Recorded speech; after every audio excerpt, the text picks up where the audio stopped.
wax ka baro qisada Assaamiri ninkii reer bani Israa'iil u sameeyey dibigii sanamka ahaa ee u horseeday in ay caabudaan oo ilaah ay ka dhigtaan. Assaamiri magaciisa waxaa la oran jiray Muusa. wuxuu dhashay sanadkii Fircoon uu leyn jiray wiilasha reer bani Israa'iil. hooyadiis iyada oo u baqaysa ayay intay qaaday waxay geysay meel cidla ah oo duur ah, kadibna god ayay kaga soo dhex tagtay iyadoo uga baqaysa ciidanka Fircoon in ay ka dilaan.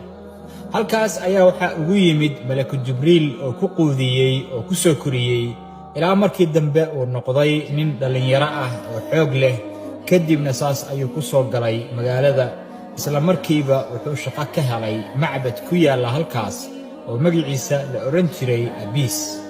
macbadka waxaa lagu samayn jiray ama lagu caabudi jiray dibiyaasha madmadow oo dhibcaha cadcad leh. asnaam ayaana loo qori jiray oo laga samayn jiray markii ay dibiyaashaasi ay dhintaan.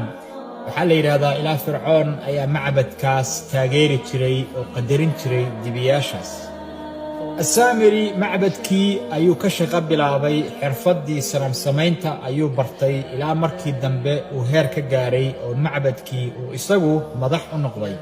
Assaamiri waxaa la yidhaahdaa wuxuu jeclaa weligiis in uu reer bani Israa'iil uu madax u noqdo oo kulligood ay isaga hoos yimaadaan oo uu maamulo.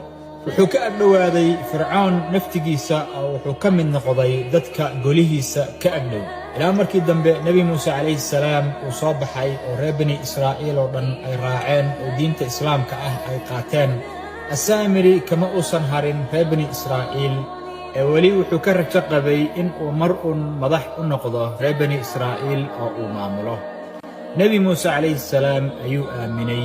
isagoo gaalnimadiisa qarsanaya ayuu soo raacay.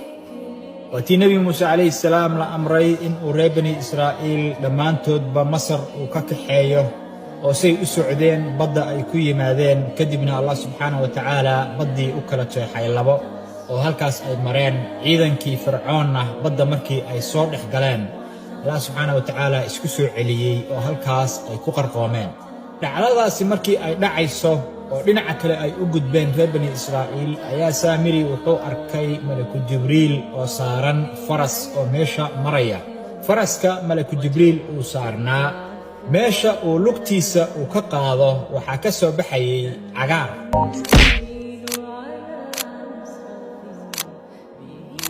dhulkaasi waa uu soo noolaanayay. markaasuu wuxuu soo qaatay xantoobin ciiddii farasku meeshii uu ka kacay ahayd. kadibna meel ayuu gashtay.